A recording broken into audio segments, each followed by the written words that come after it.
धन्यवाद दोस्तों, आपने थोड़ा सा संयम और धैर्य रखा। थोड़ा सा हम आज हल्का सा लेट शुरू कर रहे हैं, उसके लिए क्षमा चाहते हुए सीधा टॉपिक पे आते हैं। आज एक अति महत्वपूर्ण विषय जो रिपोर्टर्स कलेक्टिव नामक वेबसाइट पे एक रिपोर्ट छपी है, 3 कृषि कानूनों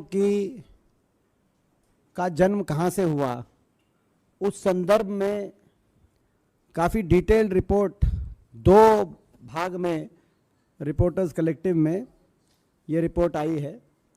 इसको लेकर आज देश इस सरकार से बहुत से प्रश्न पूछ रहा है। पहली बात तो ये इस रिपोर्ट के माध्यम से साबित हो गया है कि जो तीनों कृषि कानून जो हम कहते थे, हम लोग कहते थे किसान आंदोलन 1 साल तक चला, आपको याद होगा 750 किसानों की जान उस आंदोलन में कुर्बान हो गई। जो इन धरनों से जो शव वापस गए अपने अपने गांव में, कोविड भी था, ठंड भी थी, इन परिस्थितियों में 750 किसान इन धरनों से उनके शव वापस लौटे। ऐसी परिस्थिति में लगातार किसान आंदोलन जब चल रहा था, हम कहते थे ये कृषि कानून जो आए हैं 3, ये किसान के हक के नहीं है, ये कहीं ना कहीं धनाढ्य लोगों को लाभ देने के लिए सरकार लेके आई। लेकिन सरकार के लोग इसके फायदे गिनवाते थे। लेकिन ये जो रिपोर्ट आई है अब रिपोर्टर्स कलेक्टिव में, उससे साबित हो गया है कि जो हम कहते थे वो सही है। ये जो कृषि कानून आए, ये देश के कुछ चंद धनाढ्य लोगों को लाभ देने के लिए सरकार लेके आई। उनकी लॉबिंग से, उनके इशारे से समझिए, ये सरकार ने बिना किसानों से कंसल्ट किए, बिना किसी भी कृषि क्षेत्र से जुड़े हुए विशेषज्ञ से सलाह मशवरा किए सरकार लेके आई। मैं पहले क्रोनोलॉजी में जाना चाहता हूं, किस तरीके से ये सब हुआ।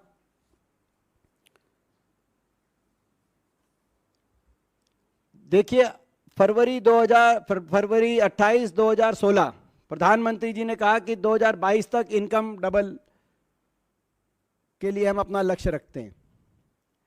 जैसे ही ये हुआ, उसके बाद अप्रैल 2016 में अशोक डलवई जी के अध्यक्षता में कमेटी सेटअप की गई सरकार के माध्यम से। ये भारत सरकार की कमेटी थी, इसमें कई मंत्रालयों से जुड़े हुए प्रतिनिधि शामिल थे।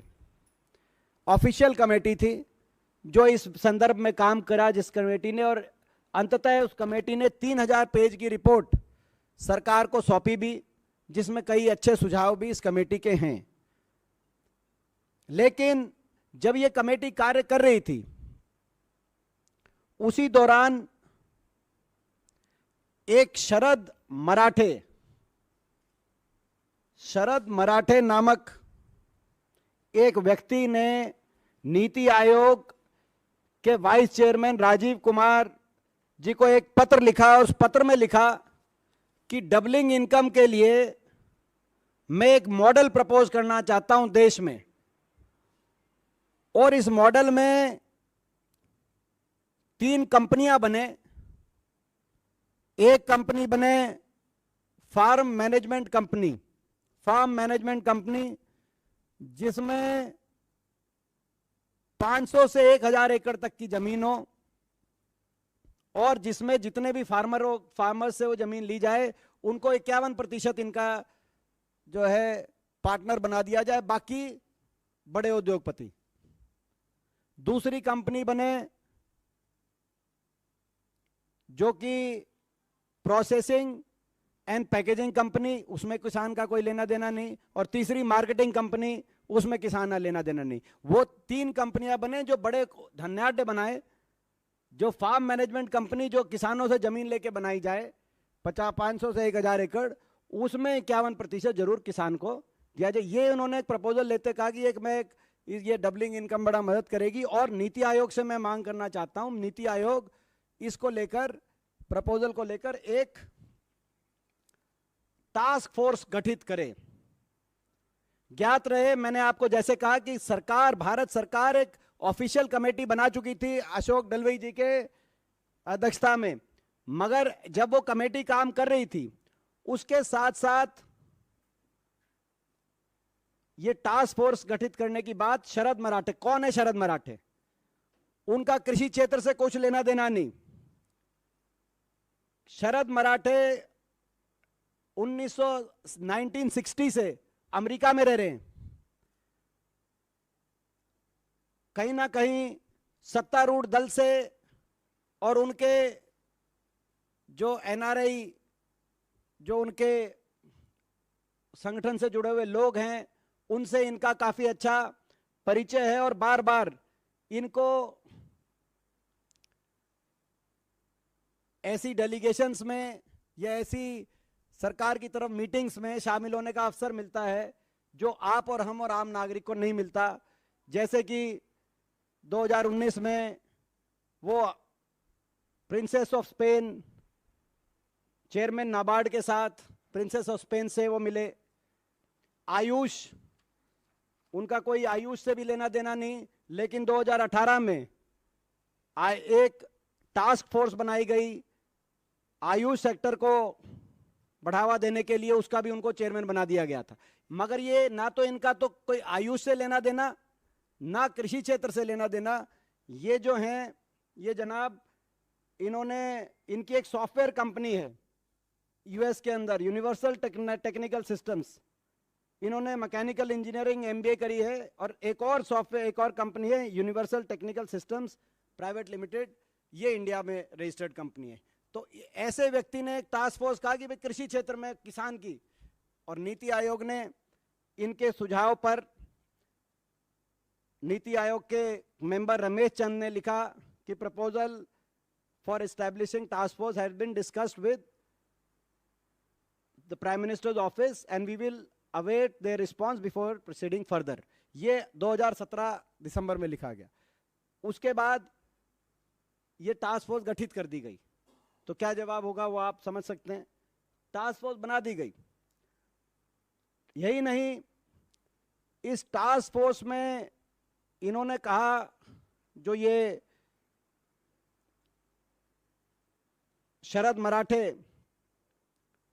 नीति आयोग, आप समझ सकते हैं, नीति आयोग एक यूएस के सॉफ्टवेयर इंजीनियर 1960 से वहां से, जिसको देश की कृषि से व्यवस्था से पता नहीं, उनके कहने पर टास्क फोर्स बना रही है। और उन्होंने कहा कि इस टास्क फोर्स में ये व्यक्ति लिए जाएं जिसमें औद्योगपति घरानों से संबंधित व्यक्ति, कॉरपोरेट सेक्टर से संबंधित व्यक्ति, कोई कृषि क्षेत्र से संबंधित व्यक्ति नहीं। और खुद को भी उन्होंने कहा कि मैं उस टास्क फोर्स में, मैं अहम भूमिका मेरी रहे।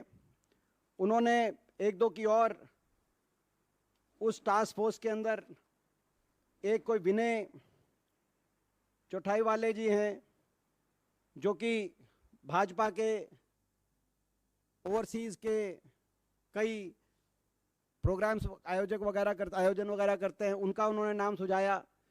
एक संजय मरीवाला जी हैं। तो इन्होंने कईयों के नाम लिए। जो ये संजय मरीवाला जी, इनके खुद के बिजनेस पार्टनर हैं, कि ये टास्क फोर्स बनाई जाए जो देश की कृषि व्यवस्था के बारे में निर्धारित करे। वो बन गई टास्क फोर्स। अशोक दलवई जी की जो कमेटी, जो भारत सरकार ने बनाई थी, जिसमें सारे इंटर मिनिस्टीरियल कमेटी थी, वो अपना काम अलग कर रही है। उस जो कि डबलिंग फार्मर इनकम और इनकम बढ़ाने के लिए उसको टास्क दिया गया था। जब उसने 14 वॉल्यूम के अंदर 3000 पेज की रिपोर्ट दी, जब उसने अपनी 13वीं वॉल्यूम सबमिट करी, यानी कि उस रिपोर्ट की तरफ कोई उसको अनसुनाद किया जा रहा है, अनदेखा किया जा रहा है, तब इस दौरान ये टास्क फोर्स ने अपना काम पूरी तेजी से शुरू कर दिया। और इस टास्क फोर्स ने किससे कंसल्ट किया? टास्क फोर्स के कौन कौन ऐसे लोग थे जिनसे टास्क फोर्स ने कंसल्टेशन करी? टास्क फोर्स ने,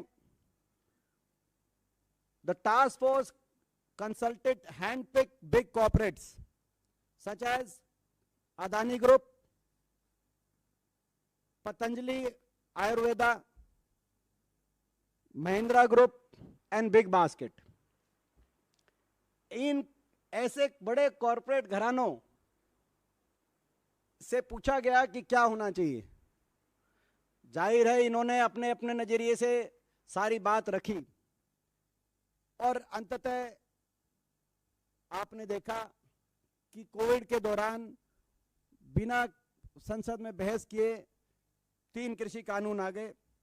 मैं एक उदाहरण देना चाहता हूं, छोटा सा उदाहरण, क्योंकि 3 कानूनों में ज्यादा डिटेल में नहीं जाऊंगा, लेकिन एक उदाहरण, अशोक दलवी जी की जो कमेटी सरकार द्वारा इंटर मिनिस्ट्रियल कमेटी थी, और एक और इत्तेफाक देखिए, इस टास्क फोर्स को भी के भी चेयरमैन अशोक दलवी जी को बनाया सरकार ने। नीति आयोग की जो शरद मराठे जी की टास्क फोर्स है, तो अशोक दलवी जी दोनों ही टास्क फोर्स के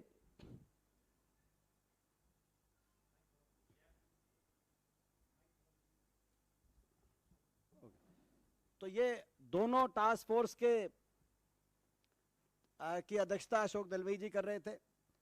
एक उदाहरण देना चाहता हूं, एसेंशियल कमोडिटी एक्ट, यानी कि जमाखोरी के खिलाफ सरकार का ये एक ऐसा कानून कि कोई बिचौलिया किसान से कम कीमत पे खरीद कर इतना जमाखोरी के माध्यम से और ग्राहक को ज्यादा कीमत पे बेचने का काम ना करे, ताकि किसान को भी और ग्राहक को भी दोनों को चोट मारकर खुद का मुनाफा ना कमाए।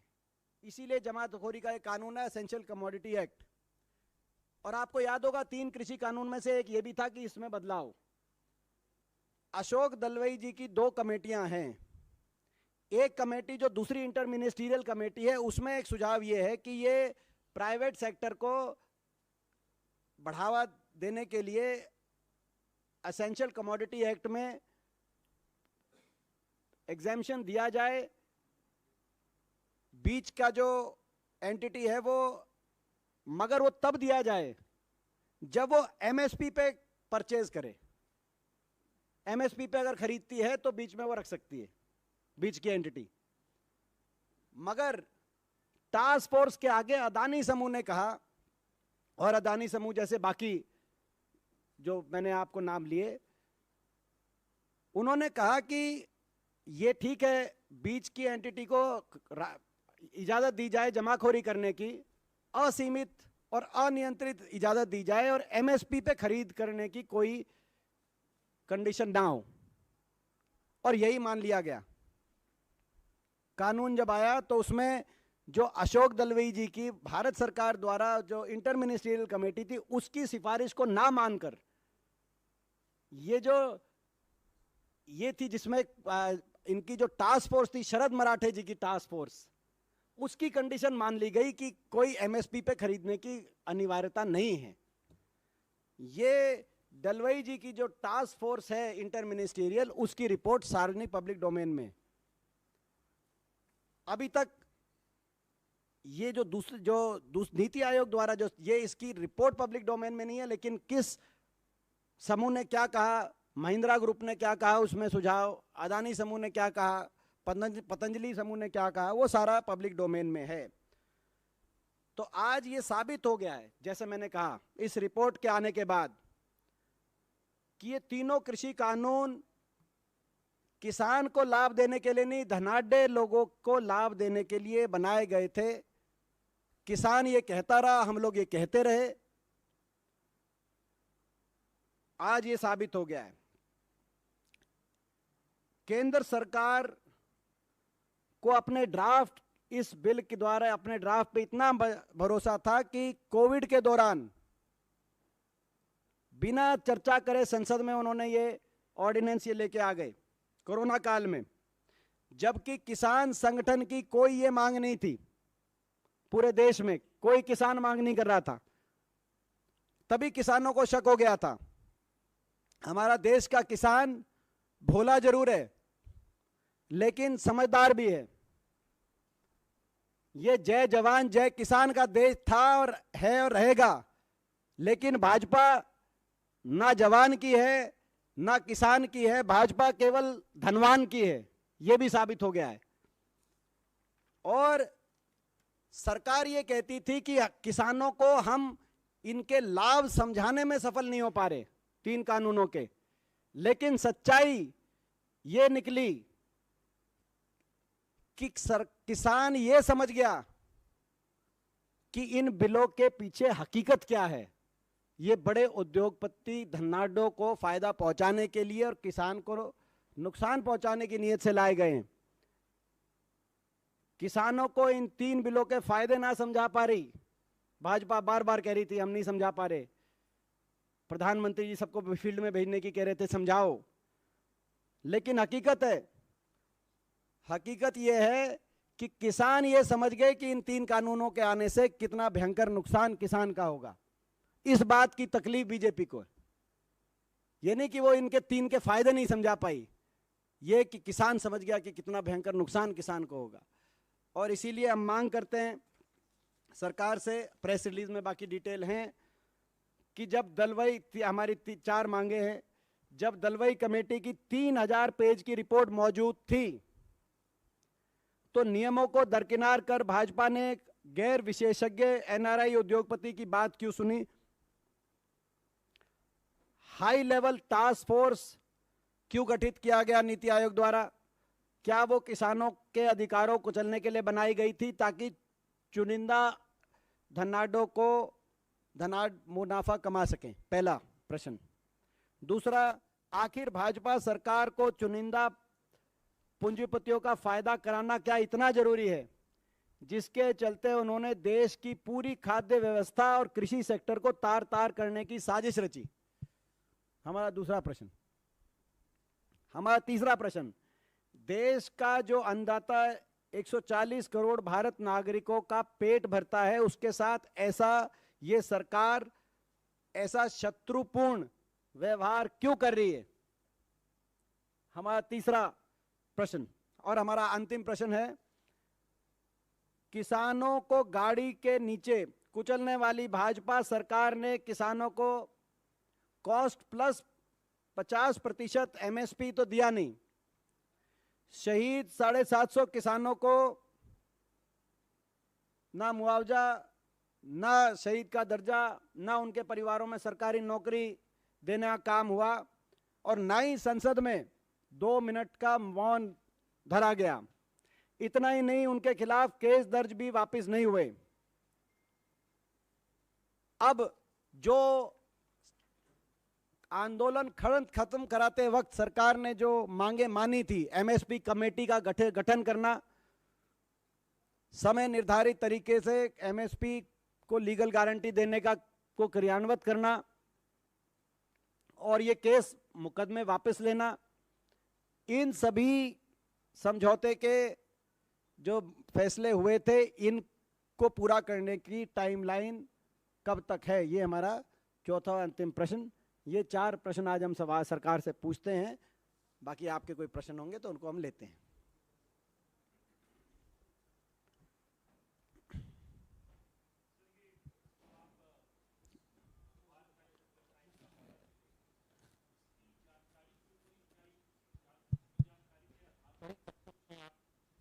हाँ,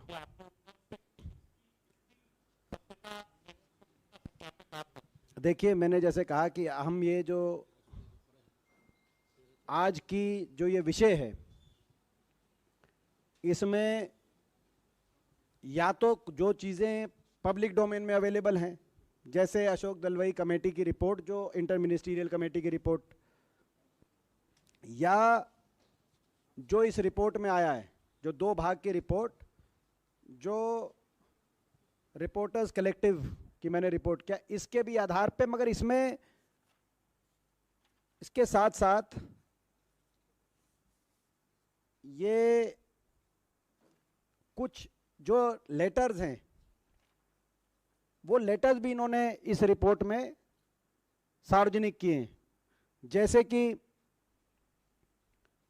जब उन्होंने चिट्ठी लिखी अक्टूबर 17 में, शरद मराठे जी ने जो चिट्ठी लिखी वाइस चेयरमैन नीति आयोग राजीव कुमार को, अपना ये विजन किस तरीके से किया जाए, हिंदुस्तान के कृषि क्षेत्र को कैसे बदल दिया जाए, ये जो चिट्ठी लिखी, ये चिट्ठी सार्वजनिक है, उन्होंने सार्वजनिक करी है। तो इसमें से कई तथ्य उन्होंने सार्वजनिक किए। फिर उन्होंने नीति आयोग को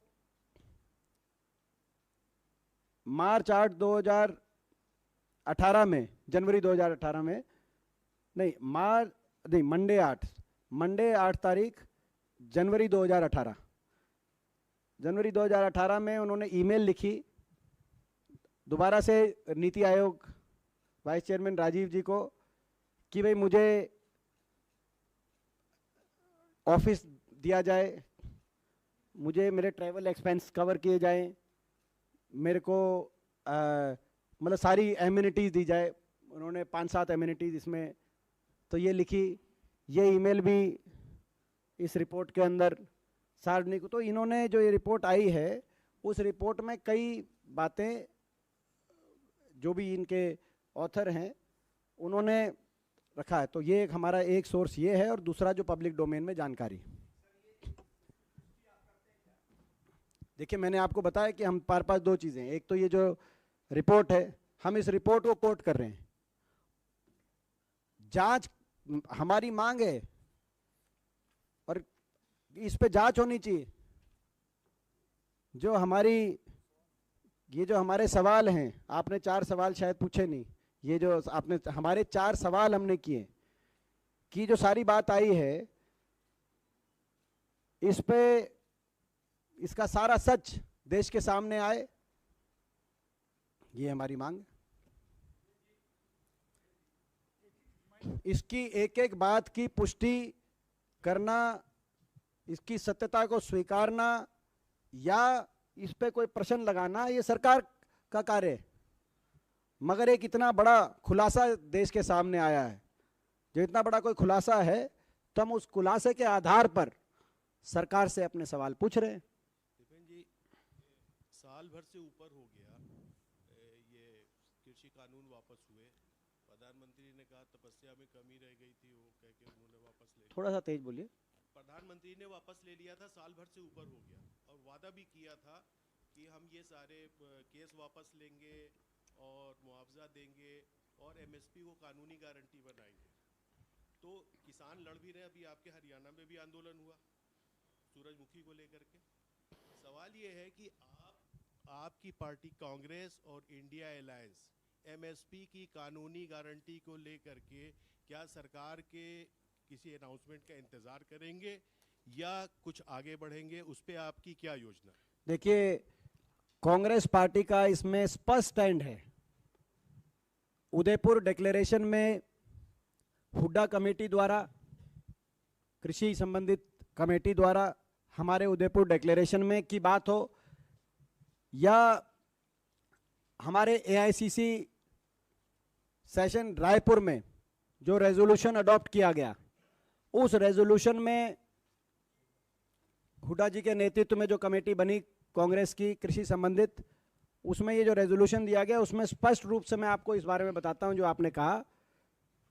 Indian national Congress resolves that MSP should be a legal enforceable rights of the farmer, purchase of agriculture produce below MSP be made punishable offense, MSP should be calculated on the basis of C2 cost plus 50% profit as suggested by Swaminathan Commission and subsequently recommended in report of the groups of chief ministers headed by then CM of Haryana Shri Bhupender Singh Hooda in 2010।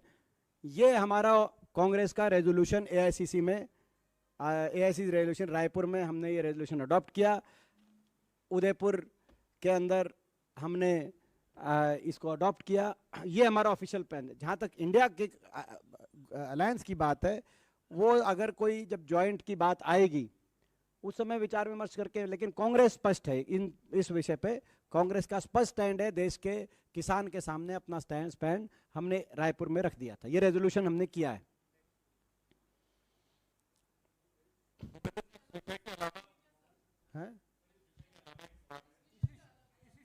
इस issue पे ही रखिए अभी। आनंद इस issue पे ही नहीं, आनंद एक बार इस विषय पे ही रखिए। आप तो बहुत ही इंटेलिजेंट है, इस विषय पे भी निकल आएगा प्रश्न कोई।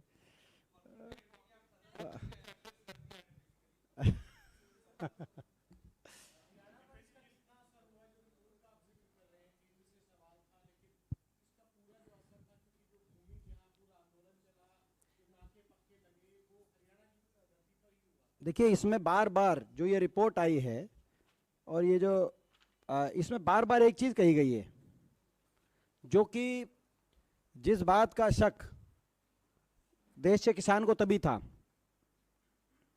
देखिए अब मैं एक पढ़ता हूं, एक दो लाइन आप समझिए। मराठे claimed yet radical new practical solution that the government should test and rapidly scale up, stitch together land leased from farmers, make big marketing company with government help and create companies for processing and farming। Basically ये stitch together है, ये जो idea है 500,000 एकड़ किसान से, और किसान को अपनी जमीन पे एक शेयर होल्डर बना ले, जो जिसका वो ओनर है, 100% ओनर है, पुश्तैनी ओनर है, पीढ़ी दर पीढ़ी ओनर है। तो ये किसान को पहले ही शक हो गया था कि ना सिर्फ ये धनाढ्य कुछ घरानों को कृषि व्यवस्था से लाभ देने के लिए ये 3 कानून लाए गए हैं, लेकिन अगली नजर उनकी जमीन पे भी है। आज ये साबित हो गई, अगर ये सरकार इस बात को डिनाई नहीं कर रही कि ये जो टास्क फोर्स बनी नीति आयोग में, सरकार बताए ये टास्क फोर्स बनी कि नहीं बनी, और अगर बनी तो इस टास्क फोर्स के आधार पर सरकार ने ये जो उद्योगपति घराने थे इनसे सुझाव लिए, किसी कृषि विशेषज्ञ को इस टास्क फोर्स में बिठाया नहीं, किसी किसान को इस टास्क फोर्स में बिठाया नहीं, उनसे सुझाव लेकर और 3 कानून ऐसे बना दिए, देश की कृषि व्यवस्था को कुछ लोगों के हाथ में सौंपने की तैयारी की गई। तो ये मैं समझता हूं किसानों के जो सारे शक थे वो आज साबित हो गए। जैसे मैंने कहा, ये जय जवान जय किसान का देश, जय जवान जय किसान का देश रहेगा, लेकिन भाजपा ने साबित कर दिया कि भाजपा ना किसान की ना जवान की, भाजपा केवल धनवान की। दीपेंद्र जी, आप कह रहे हैं कि भारतीय जनता पार्टी किसानों की और जवानों की नहीं है। कांग्रेस वर्किंग कमेटी की सूची जारी की गई है, आपको मौका मिला है, नौजवानों को मौका मिला है, आप कितना संतुष्ट हैं जिस तरीके से युवाओं को मौका इस पूरी सूची में मिला है? हम स्वागत करते हैं कांग्रेस वर्किंग कमेटी जो आई है। मैं समझता हूं कि उसमें हर प्रकार का संतुलन दिखाई दे रहा है। कई तरह के ट्वीट भी आए हैं जिसमें बोला जा रहा है कि जो चिंतन शिविर में रखा गया था और उसके बाद जो महाअधिवेशन में फॉर्मूला तय किया गया था, उसका पालन जो है इस कमेटी में नहीं किया गया है। मैंने जैसे कहा, मैंने हाँ इकट्ठे, और इसमें इस इशू पे और भी कोई क्वेश्चन होंगे आपके दिमाग, एक बार सारे सुन लेते हैं, सारे सुन लेते हैं, जवाब फिर मैं दे दूंगा।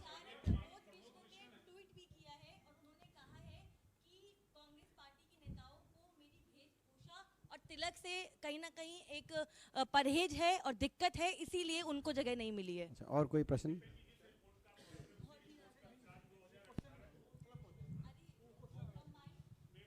इसी से विषय से था। दीपेन जी, जिस रिपोर्ट का आप हवाला दे, उस रिपोर्ट के अनुसार 2018 में शरद मराठे को आयुष मंत्रालय की टास्क फोर्स में भी अध्यक्ष बनाया गया था। उनके एक मित्र हैं संजय मरीवाल, हाँ। उन्हें भी, जो न्यूट्री और खाद्य व्यवसायी हैं, हाँ। उन्हें भी केंद्र सरकार की एक टास्क फोर्स का अध्यक्ष बनाया गया था। तो इन पे क्या कहेंगे? ये बिल्कुल सही है, और वो उनके मित्र ही नहीं है जिनका नाम लिया आपने, संजय मरीवाल, वो उनके पार्टनर भी हैं। ये इसी जो आपने जो पत्रकार है उसने कहीं लिखा है कि शायद उनका आपस का कोई जो है कहते हैं जो है उनका कुछ ना कुछ लिंक भी है ना। उन्होंने मराठे जी ने एक नॉन प्रॉफिट कंपनी बनाई संजय मरीवाल जी के साथ, तो नॉन प्रॉफिट कंपनी उनकी साथ में बनी हुई है। तो अब ये सारे जांच के विषय हैं कि ये कौन लोग हैं, क्या ये देश की मतलब जो है कि कृषि, क्योंकि ये आयुष मंत्रालय में भी उनकी जानकारी हो, तो सॉफ्टवेयर इंजीनियर हैं, 1960 से यूएस के अंदर है, बहुत से सॉफ्टवेयर इंजीनियर यूएस में। क्या उन सब की बात पे नीति आयोग कमेटियां बना रही है? क्यों बनाई गई, किसके इशारे में बनाई गई, ये सारे जांच के विषय। और आयुष मंत्रालय तो यानी कि या आयुष में जो आपने उन्हें कमेटी बनाई, उनका आयुर्वेदिक मेडिसिन में क्या यूएस के अंदर क्या शोध रही, ये भी एक जांच का विषय है कि यूएस के अंदर वो भारतीय कृषि व्यवस्था बतौर सॉफ्टवेयर इंजीनियर यूएस में इतने वर्ष से भारतीय किसी व्यवस्था पे शोध कर रहे थे कि भारतीय आयुर्वेद पे शोध कर रहे थे? क्या हिंदुस्तान में उनसे ज़्यादा कोई विशेषज्ञ नहीं मिला? ये सारे जांच के विषय हैं और सरकार को जवाब देना चाहिए। सरकार जवाब दे। हाँ देंगे ना, मगर वो और भी प्रश्न थे, एक साथ देंगे वो, आखिर में लास्ट देंगे वो। सीडब्ल्यूसी पे नहीं, अलग से पूछना है। Selectively quoting Udaipur declaration. Udaipur declaration we are quoting about farmers, but he also Udaipur declaration said under 50. Udaipur declaration as well as plenary session said that you should give representation. Out of the 38 members, I accept that you have put special invitees, made a omnibus and everything else, but the 38 members that are there, the core members, there are only 3 below 50. I asked this question to the spokesperson secretary yesterday. He said, no, we have implemented. It has not been implemented in its true spirit. But no, you look at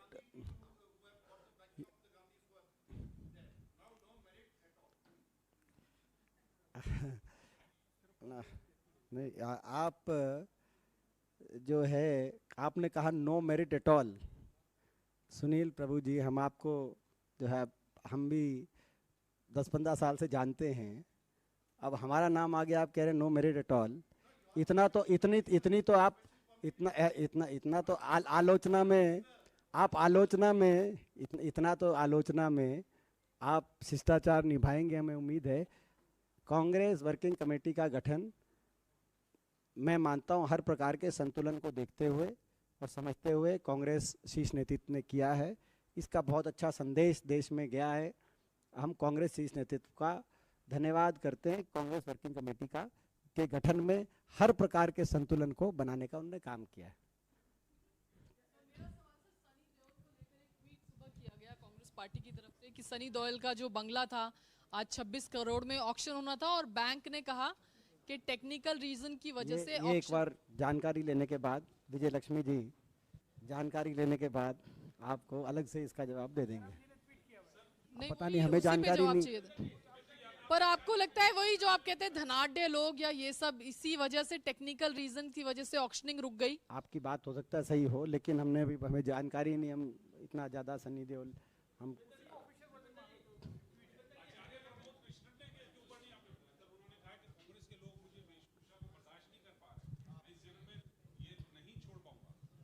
नहीं, वो उनसे हम बात करेंगे। तो कांग्रेस जो है आचार्य जी से हम बात करेंगे। हाँ, आपका क्या आई फ्लू हो गया क्या प्रदीप? नहीं, हरियाणा आपका आई फ्लू हो गया क्या? नहीं ठीक है। नहीं आई फ्लू लग रहा हूँ। ठीक है, लगा रखा है। ये इनको माइक जो दिया है, उस माइक को बाकी आप यूज मत करें।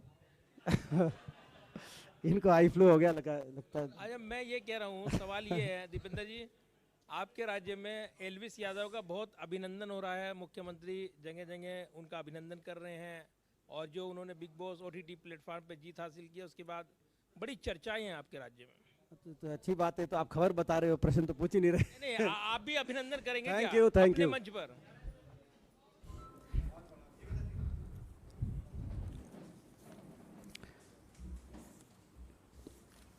धन्यवाद दोस्तों, आपने थोड़ा सा संयम और धैर्य रखा। थोड़ा सा हम आज हल्का सा लेट शुरू कर रहे हैं, उसके लिए क्षमा चाहते हुए सीधा टॉपिक पे आते हैं। आज एक अति महत्वपूर्ण विषय,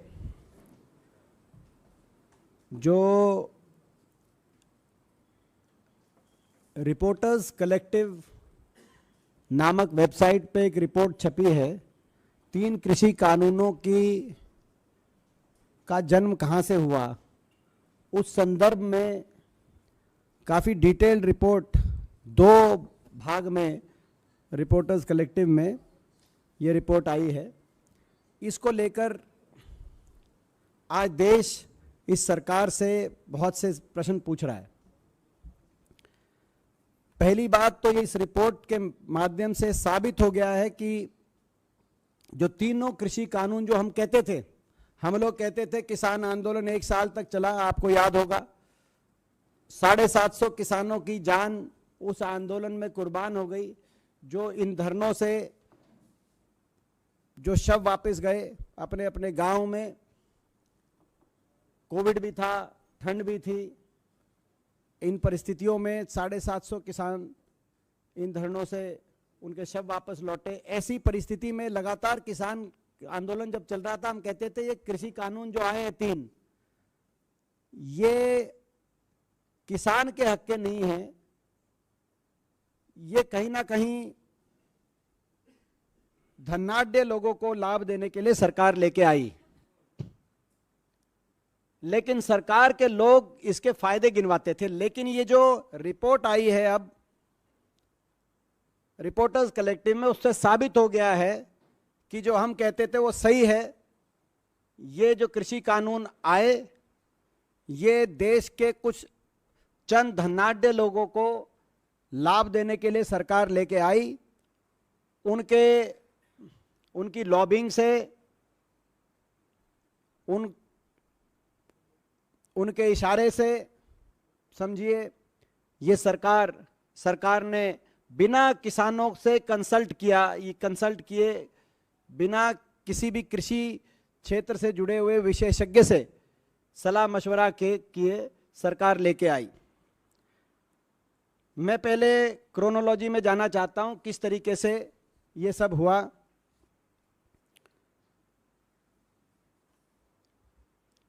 देखिए, फरवरी 28, 2016 प्रधानमंत्री जी ने कहा कि 2022 तक इनकम डबल के लिए हम अपना लक्ष्य रखते हैं। जैसे ही ये हुआ, उसके बाद अप्रैल 2016 में अशोक डलवई जी के अध्यक्षता में कमेटी सेटअप की गई सरकार के माध्यम से। ये भारत सरकार की कमेटी थी, इसमें कई मंत्रालयों से जुड़े हुए प्रतिनिधि शामिल थे। ऑफिशियल कमेटी थी जो इस संदर्भ में काम करा जिस कमेटी ने, और अंततः उस कमेटी ने 3000 पेज की रिपोर्ट सरकार को सौंपी भी, जिसमें कई अच्छे सुझाव भी इस कमेटी के हैं। लेकिन जब ये कमेटी कार्य कर रही थी, उसी दौरान एक शरद मराठे नामक एक व्यक्ति ने नीति आयोग के वाइस चेयरमैन राजीव कुमार जी को एक पत्र लिखा। उस पत्र में लिखा कि डबलिंग इनकम के लिए मैं एक मॉडल प्रपोज करना चाहता हूं देश में, और इस मॉडल में 3 कंपनियां बने। एक कंपनी बने फार्म मैनेजमेंट कंपनी, जिसमें 500 से 1000 एकड़ तक की जमीन हो, और जिसमें जितने भी फार्मर से वो जमीन ली जाए उनको 51% इनका जो है पार्टनर बना दिया जाए, बाकी बड़े उद्योगपति। दूसरी कंपनी बने जो कि प्रोसेसिंग एंड पैकेजिंग कंपनी, उसमें किसान का कोई लेना देना नहीं, और तीसरी मार्केटिंग कंपनी, उसमें किसान का लेना देना नहीं। वो 3 कंपनियां बने जो बड़े धनाढ्य बनाए।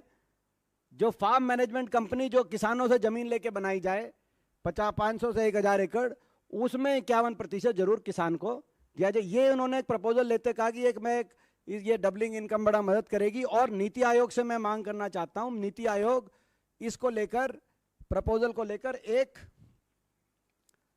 टास्क फोर्स गठित करे।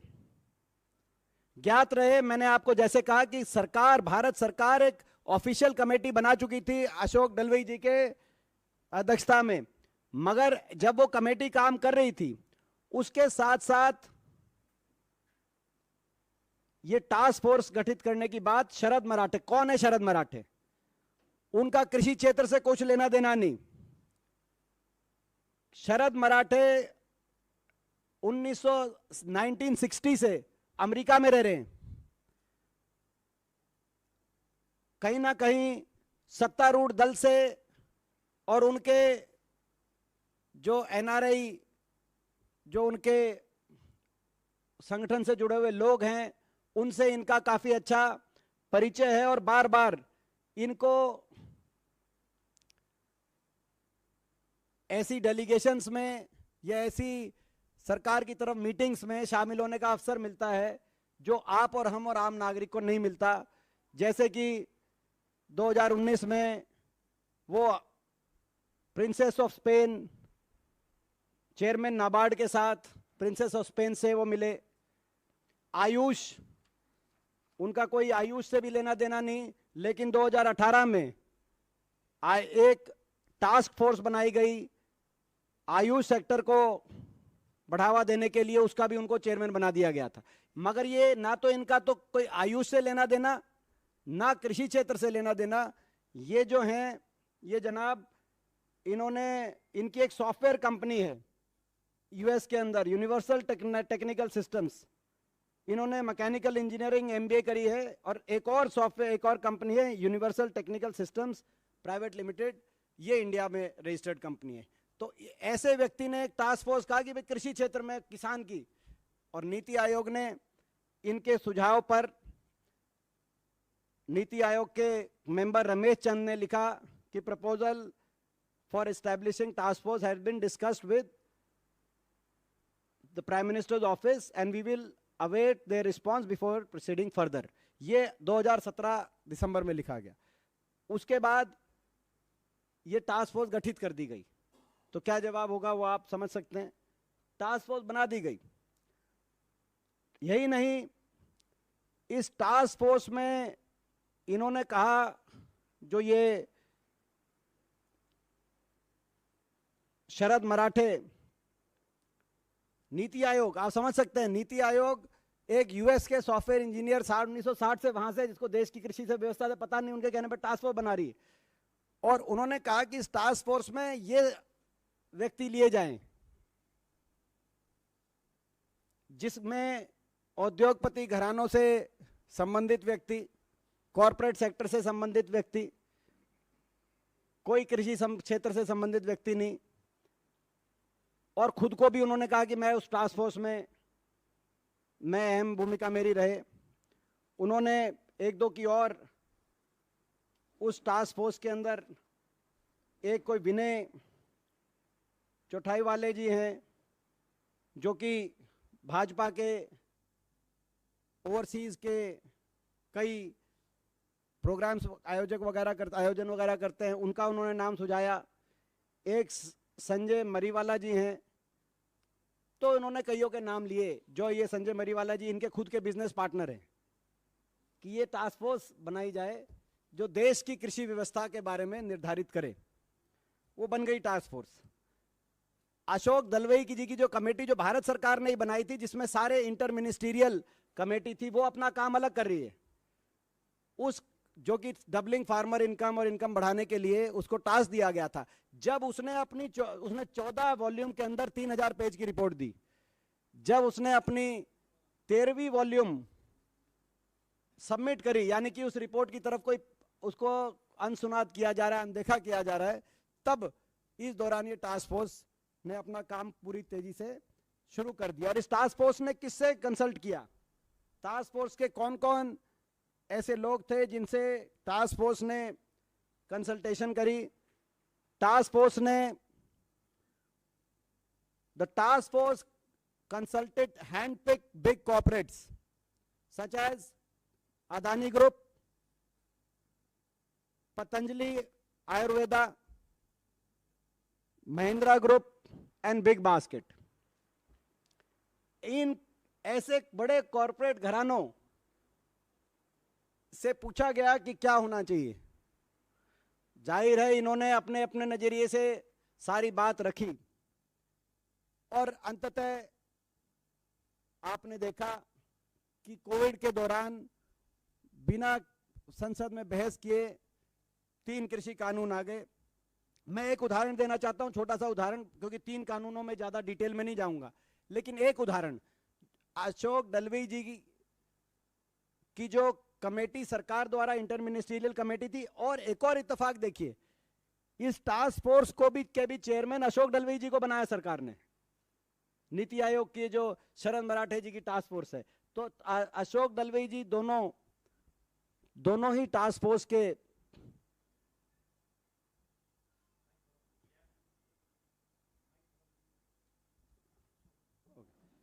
तो ये दोनों टास्क फोर्स के की अध्यक्षता अशोक दलवई जी कर रहे थे।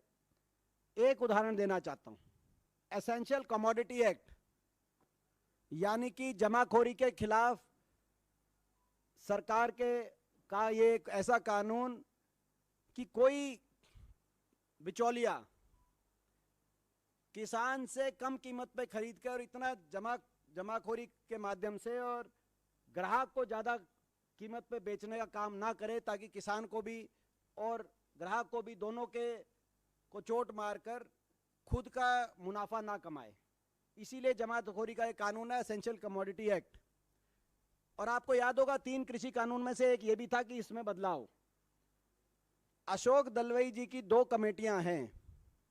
एक कमेटी जो दूसरी इंटर मिनिस्ट्रियल कमेटी है, उसमें एक सुझाव ये है कि ये प्राइवेट सेक्टर को बढ़ावा देने के लिए एसेंशियल कमोडिटी एक्ट में एग्जेम्पशन दिया जाए। बीच का जो एंटिटी है वो, मगर वो तब दिया जाए जब वो एमएसपी पे परचेज करे। एमएसपी पे अगर खरीदती है तो बीच में वो रख सकती है, बीच की एंटिटी। मगर टास्क फोर्स के आगे अदानी समूह ने कहा, और अदानी समूह जैसे बाकी जो मैंने आपको नाम लिए, उन्होंने कहा कि ये ठीक है, बीच की एंटिटी को इजाजत दी जाए जमाखोरी करने की, असीमित और अनियंत्रित इजाजत दी जाए, और एमएसपी पे खरीद करने की कोई कंडीशन ना हो। और यही मान लिया गया। कानून जब आया तो उसमें जो अशोक दलवई जी की भारत सरकार द्वारा जो इंटर मिनिस्ट्रियल कमेटी थी, उसकी सिफारिश को ना मानकर ये थी जिसमें इनकी जो टास्क फोर्स थी, शरद मराठे जी की टास्क फोर्स, उसकी कंडीशन मान ली गई कि कोई एमएसपी पे खरीदने की अनिवार्यता नहीं है। ये दलवई जी की जो टास्क फोर्स है इंटर मिनिस्ट्रियल, उसकी रिपोर्ट सार्वजनिक पब्लिक डोमेन में। अभी तक ये जो नीति आयोग द्वारा जो ये इसकी रिपोर्ट पब्लिक डोमेन में नहीं है, लेकिन किस समूह ने क्या कहा, महिंद्रा ग्रुप ने क्या कहा उसमें सुझाव, अदानी समूह ने क्या कहा, पतंजलि समूह ने क्या कहा, वो सारा पब्लिक डोमेन में है। तो आज ये साबित हो गया है, जैसे मैंने कहा, इस रिपोर्ट के आने के बाद, कि ये तीनों कृषि कानून किसान को लाभ देने के लिए नहीं, धनाढ्य लोगों को लाभ देने के लिए बनाए गए थे। किसान ये कहता रहा, हम लोग ये कहते रहे, आज ये साबित हो गया है।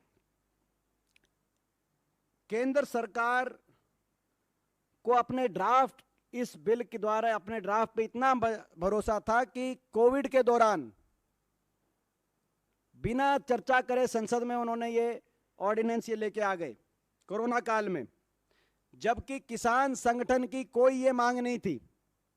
पूरे देश में कोई किसान मांग नहीं कर रहा था। तभी किसानों को शक हो गया था।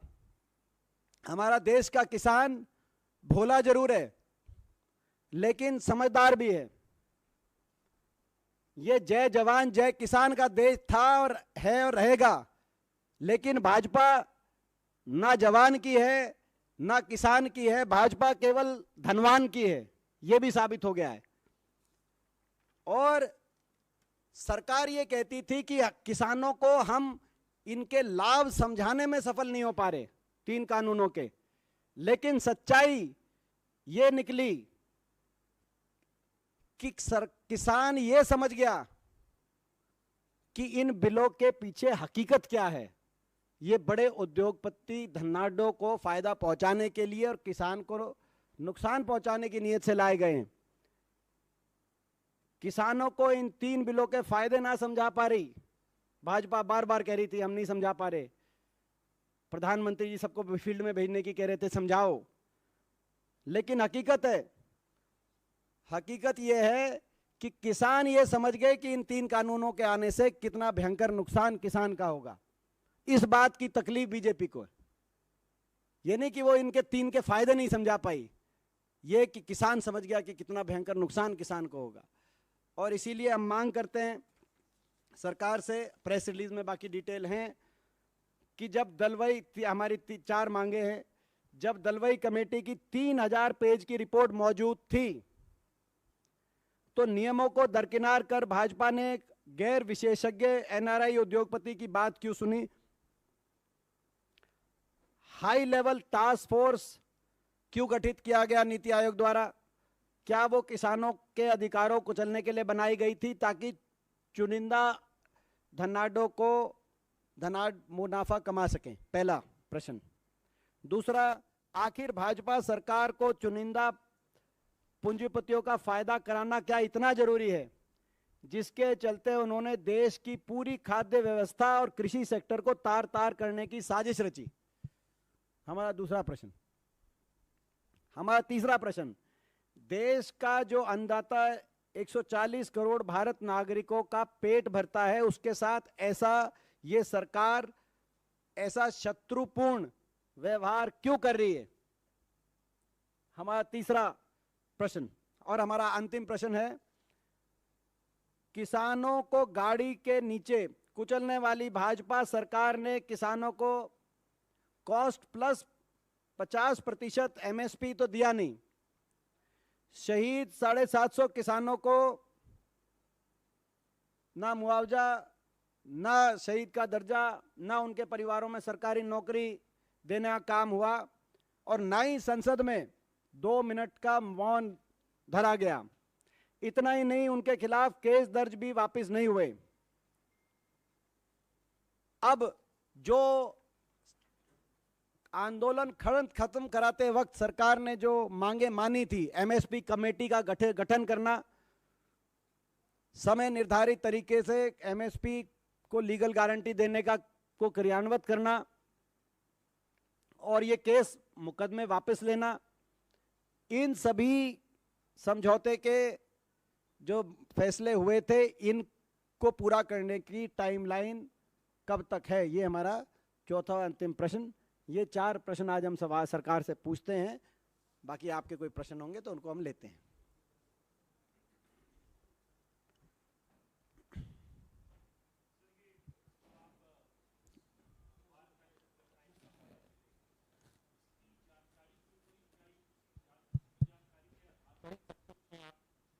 हाँ,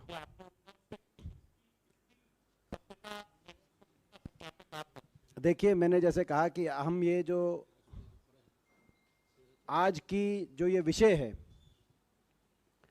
इसमें या तो जो चीज़ें पब्लिक डोमेन में अवेलेबल हैं, जैसे अशोक दलवई कमेटी की रिपोर्ट, जो इंटर मिनिस्ट्रियल कमेटी की रिपोर्ट, या जो इस रिपोर्ट में आया है, जो 2 भाग की रिपोर्ट, जो रिपोर्टर्स कलेक्टिव की मैंने रिपोर्ट किया, इसके भी आधार पे, मगर इसमें इसके साथ साथ ये कुछ जो लेटर्स हैं, वो लेटर्स भी इन्होंने इस रिपोर्ट में सार्वजनिक किए हैं। जैसे कि जब उन्होंने चिट्ठी लिखी अक्टूबर 17 में, शरद मराठे जी ने जो चिट्ठी लिखी वाइस चेयरमैन नीति आयोग राजीव कुमार को, अपना ये विजन किस तरीके से किया जाए, हिंदुस्तान के कृषि क्षेत्र को कैसे बदल दिया जाए, ये जो चिट्ठी लिखी, ये चिट्ठी सार्वजनिक है, उन्होंने सार्वजनिक करी है। तो इसमें से कई तथ्य उन्होंने सार्वजनिक किए। फिर उन्होंने नीति आयोग को मार्च 8 2018 में, जनवरी 2018 में, नहीं मंडे 8 तारीख जनवरी 2018 में उन्होंने ईमेल लिखी दोबारा से नीति आयोग वाइस चेयरमैन राजीव जी को कि भाई मुझे ऑफिस दिया जाए, मुझे मेरे ट्रैवल एक्सपेंस कवर किए जाएं, मेरे को मतलब सारी एम्यूनिटीज़ दी जाए। उन्होंने 5-7 एम्यूनिटीज़ इसमें तो ये लिखी, ये ईमेल भी इस रिपोर्ट के अंदर सार्वजनिक। तो इन्होंने जो ये रिपोर्ट आई है, उस रिपोर्ट में कई बातें जो भी इनके ऑथर हैं उन्होंने रखा है। तो ये हमारा एक सोर्स ये है, और दूसरा जो पब्लिक डोमेन में जानकारी। देखिए, मैंने आपको बताया कि हम पास 2 चीज़ें, एक तो ये जो रिपोर्ट है, हम इस रिपोर्ट को कोट कर रहे हैं। जांच हमारी मांग है और इस पे जांच होनी चाहिए। जो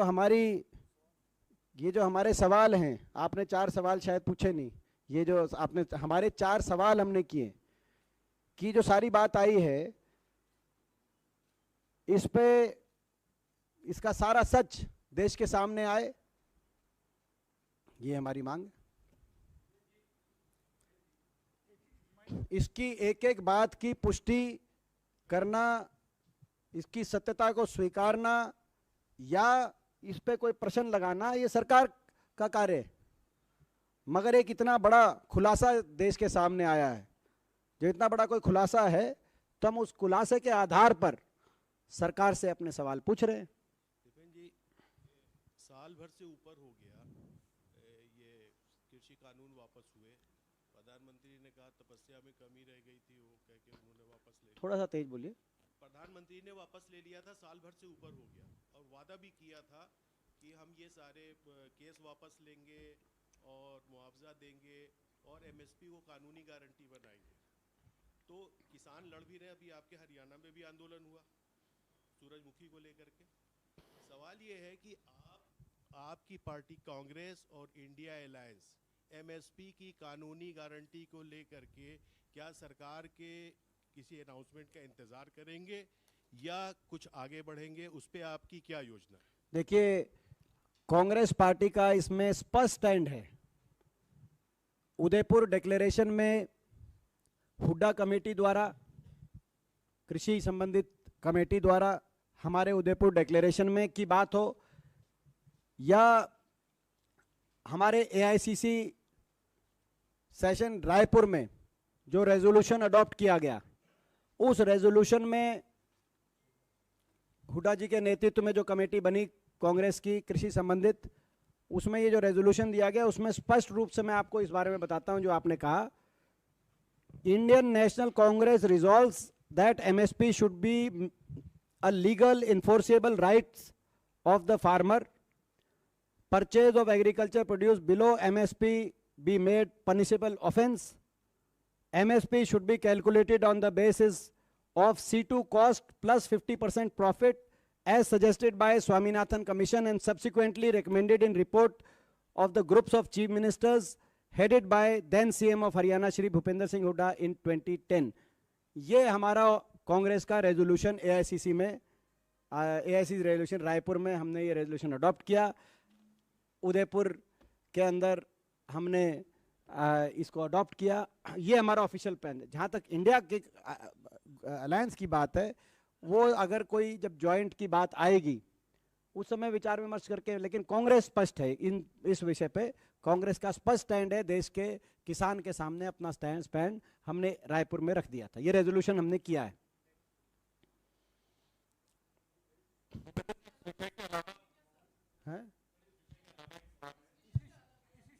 इस इशू पे ही रखिए अभी। आनंद इस इशू पे ही नहीं, आनंद एक बार इस विषय पे ही रखिए। आप तो बहुत ही इंटेलिजेंट है, इस विषय पे भी निकल आएगा प्रश्न कोई।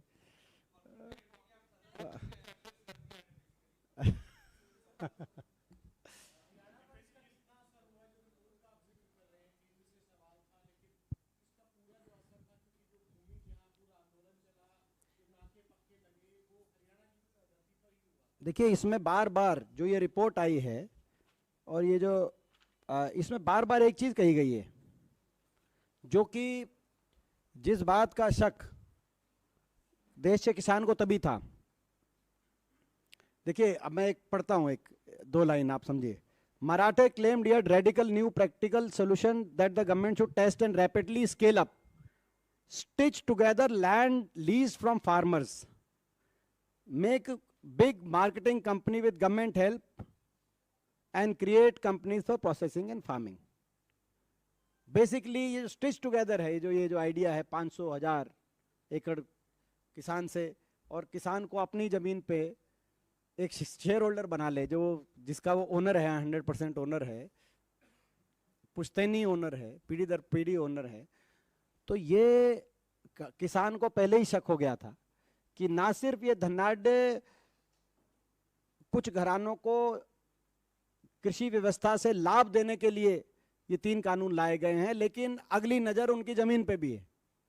आज ये साबित होगी, अगर ये सरकार इस बात को डिनाई नहीं कर रही कि ये जो टास्क फोर्स बनी नीति आयोग में, सरकार बताए ये टास्क फोर्स बनी कि नहीं बनी, और अगर बनी तो इस टास्क फोर्स के आधार पर सरकार ने ये जो उद्योगपति घराने थे इनसे सुझाव लिए, किसी कृषि विशेषज्ञ को इस टास्क फोर्स में बिठाया नहीं, किसी किसान को इस टास्क फोर्स में बिठाया नहीं, उनसे सुझाव लेकर और 3 कानून ऐसे बना दिए, देश की कृषि व्यवस्था को कुछ लोगों के हाथ में सौंपने की तैयारी की गई। तो ये मैं समझता हूं किसानों के जो सारे शक थे वो आज साबित हो गए। जैसे मैंने कहा, ये जय जवान जय किसान का देश, जय जवान जय किसान का देश रहेगा, लेकिन भाजपा ने साबित कर दिया कि भाजपा ना किसान की ना जवान की, भाजपा केवल धनवान की। दीपेंद्र जी, आप कह रहे हैं कि भारतीय जनता पार्टी किसानों की और जवानों की नहीं है। कांग्रेस वर्किंग कमेटी की सूची जारी की गई है, आपको मौका मिला है, नौजवानों को मौका मिला है, आप कितना संतुष्ट हैं जिस तरीके से युवाओं को मौका इस पूरी सूची में मिला है? हम स्वागत करते हैं कांग्रेस वर्किंग कमेटी जो आई है। मैं समझता हूं कि उसमें हर प्रकार का संतुलन दिखाई दे रहा है। कई तरह के ट्वीट भी आए हैं जिसमें बोला जा रहा है कि जो चिंतन शिविर में रखा गया था और उसके बाद जो महाधिवेशन में फॉर्मूला तय किया गया था उसका पालन जो है इस कमेटी में नहीं किया गया है। मैंने जैसे कहा, मैंने हाँ इकट्ठे, और इसमें इस इशू पे और भी कोई क्वेश्चन होंगे आपके दिमाग, एक बार सारे सुन लेते हैं, सारे सुन लेते हैं, जवाब फिर मैं दे दूंगा।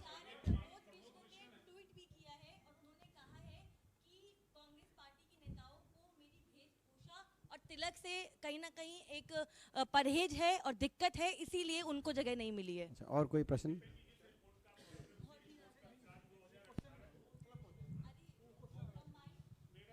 इसी से विषय से था।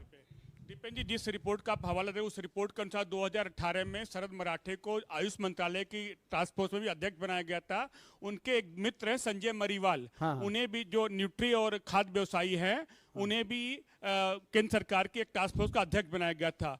तो इन पे क्या कहेंगे? ये बिल्कुल सही है, और वो उनके मित्र ही नहीं है जिनका नाम लिया आपने, संजय मरीवाल, वो उनके पार्टनर भी हैं। ये इसी जो आपने जो पत्रकार है उसने कहीं लिखा है कि शायद उनका आपस का कोई जो है कहते हैं जो है उनका कुछ ना कुछ लिंक भी है ना। उन्होंने मराठे जी ने एक नॉन प्रॉफिट कंपनी बनाई संजय मरीवाल जी के साथ, तो नॉन प्रॉफिट कंपनी उनकी साथ में बनी हुई है। तो अब ये सारे जांच के विषय हैं कि ये कौन लोग हैं, क्या ये देश की मतलब जो है कि कृषि, क्योंकि ये आयुष मंत्रालय में भी उनकी जानकारी हो, तो सॉफ्टवेयर इंजीनियर हैं, 1960 से यूएस के अंदर है, बहुत से सॉफ्टवेयर इंजीनियर यूएस में। क्या उन सब की बात पे नीति आयोग कमेटियां बना रही है? क्यों बनाई गई, किसके इशारे में बनाई गई, ये सारे जांच के विषय।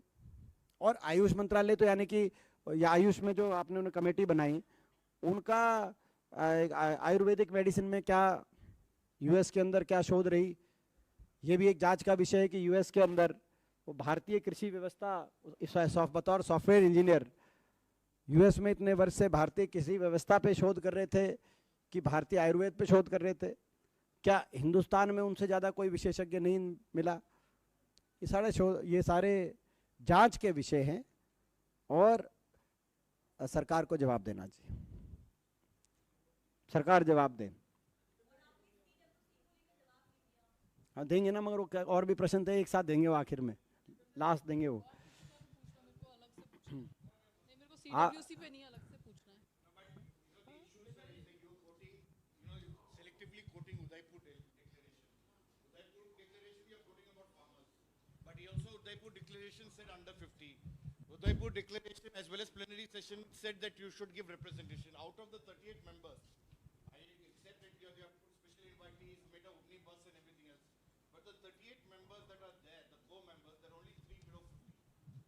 I asked this question to the spokesperson secretary yesterday. He said, no, we have implemented. No, no, you look at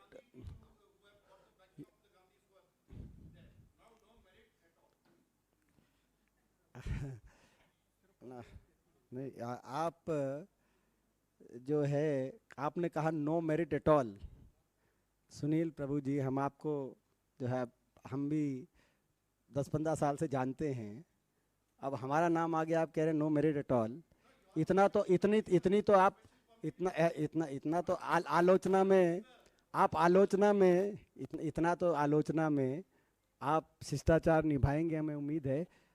Congress working committee का गठन मैं मानता हूं हर प्रकार के संतुलन को देखते हुए और समझते हुए कांग्रेस शीर्ष नेतृत्व ने किया है। इसका बहुत अच्छा संदेश देश में गया है। हम कांग्रेस शीर्ष नेतृत्व का धन्यवाद करते हैं। कांग्रेस वर्किंग कमेटी का के गठन में हर प्रकार के संतुलन को बनाने का उन्होंने काम किया है। किया गया कांग्रेस पार्टी की तरफ से कि सनी देओल का जो बंगला था आज 26 करोड़ में ऑक्शन होना था और बैंक ने कहा कि टेक्निकल रीजन की वजह से ये एक बार जानकारी लेने के बाद विजय लक्ष्मी जी, जानकारी लेने के बाद आपको अलग से इसका जवाब दे देंगे। पता नहीं, हमें जानकारी नहीं। पर आपको लगता है वही जो आप कहते हैं धनाढ़ लोग या ये सब इसी वजह से टेक्निकल रीजन की वजह से ऑक्शनिंग रुक गई? आपकी बात हो सकता है सही हो, लेकिन हमने अभी हमें जानकारी नहीं, हम इतना ज़्यादा सनी देओल हम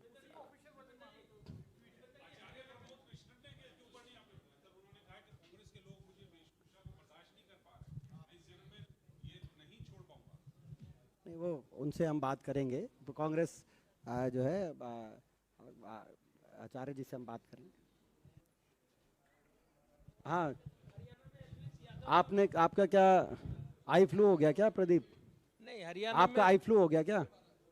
नहीं ठीक है, नहीं आई फ्लू लग रहा हूँ। ठीक है, लगा रखा है। ये इनको माइक जो दिया है उस माइक को बाकी आप यूज मत करें। इनको आई फ्लू हो गया लगता है। अच्छा, मैं ये कह रहा हूँ, सवाल ये है दीपेंद्र जी, आपके राज्य में एलविस यादव का बहुत अभिनंदन हो रहा है, मुख्यमंत्री जगह जगह उनका अभिनंदन कर रहे हैं, और जो उन्होंने बिग बॉस OTT प्लेटफॉर्म पे जीत हासिल की उसके बाद बड़ी चर्चाएं हैं आपके राज्य में। तो अच्छी बात है, तो आप खबर बता रहे हो, प्रश्न तो पूछ ही नहीं रहे। नहीं, आप भी अभिनंदन करेंगे थैंक क्या यू अपने मंच पर?